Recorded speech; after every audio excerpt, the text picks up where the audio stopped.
Are you ready to begin creating these perfect customized gifts? Well, let's jump right into it and waste no time. You do need to have 9 photos set aside. Make sure that they are of the highest quality. I prefer to print from Microsoft Word because it is the most inexpensive and beginner-friendly software on the market. Once you have opened a blank document, you will select Enter until 5 blank pages appear. We do need the images to be 4.6 inches, so you can fit 2 images per print. Now it is time to add our photos. You will go to the top toolbar and hit Insert, Photos, this device, and then go to wherever you have your images saved. I prefer to use a specific folder. Select one image, and then we need to change the layout so that we can freely move this image. Hit the little button that looks like a rainbow on the right-hand corner of the photo and select the layout in the bottom center. From here, you are then able to move the image around freely. Go to the top right-hand corner where it says crop and change the width to 4.6 inches. Now we must adjust the height of our image. By selecting the crop button, you will see a movable box appear around your photo. Take the box and drag and drop to minimize the height of the image. We do want to make sure that it is close enough to 4.6 inches, both in the height and in the width. Once you have everything close to size, you want to go up to the right-hand side and select color. Change only the color tone up 1 notch. Do not mess with the color saturation. We will continue through the same process for all of the individual photos. Select your photo, change the layout so that you can freely move the image, place it on the sheet that you will be working, go up to the crop screen, change the width to 4.6 inches, then select the crop button and move your adjustable pieces to minimize the height of the image close enough to that 4.6 mark.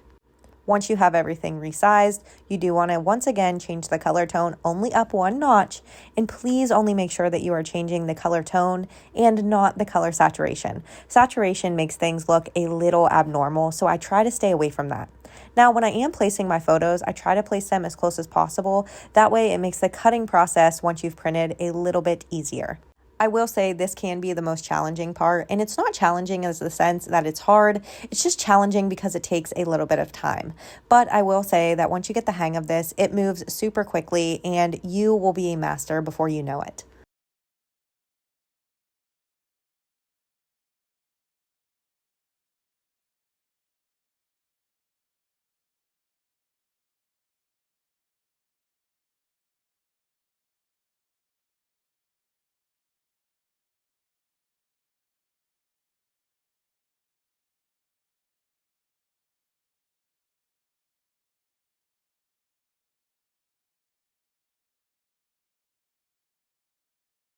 It is now time to print our images, and I always do a quick preview to make sure that everything is showing up exactly as it should. Then we want to select our print presets, and you will want to use the people/face mirrored.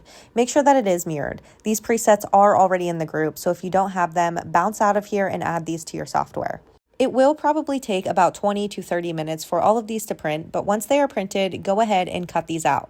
You do want to make sure that there is a little bit of a white border around your photo. That way we can line up everything on the pillow very seamlessly. I will say, just as a little Sublimation insider secret, I personally do not think that there is any difference between any brand of paper. I have tried about 4 different brands of paper and have not seen any difference with the quality of the prints. The only thing that I find different is if you are using print settings or if you are not using print settings. That is the biggest difference. So save your money and get whatever quality of paper that you are looking for. Don't think that you have to go with the most expensive, because that's totally a lie. Now, it is finally time. Everything is cut apart, and I am a visual person, so I like to really lay out the images, making sure that I know exactly where they're going to go and how everything is going to line up. Also, make sure that everything is going to fit to size during this setting. Now, for the next process, I like to take it by column because we are going to press these by column. Take your photos and group them together so that we already have everything organized for the pressing process. Place your images somewhere where you can easily reach them. Make sure that your heat transfer tape is pretty close to where you're at, and then grab your pillow and put it on your heat press.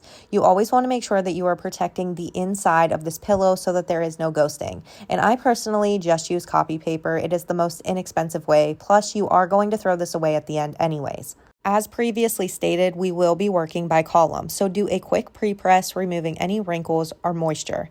Then you will grab your first section of photos and begin placing them downward on the blank sections. Move slowly and ensure that the entire portion is covered and that you have no white borders hanging back. Make sure that we are only ever using heat transfer tape on these projects. If you are using Scotch tape, it is going to melt to the pillow and cause a huge mess, ruining your project. Always make sure that we are pressing these at manufacturer's heat, temperature, and time recommendations. They know their products best. This may seem like a waste, but do not ever reuse this copy paper because it will cause ghosting and completely ruin the next step in your project. Now that we have completed the first column, we are going to move on to the second column. Make sure that we are moving our paper on the inside so that it is centered and causing no ghosting. Grab your second group of photos and continue on through the process. Make sure that you are being patient and lining everything up perfectly. And always ensure that we are only using heat transfer tape. You are going to hear that a million times over.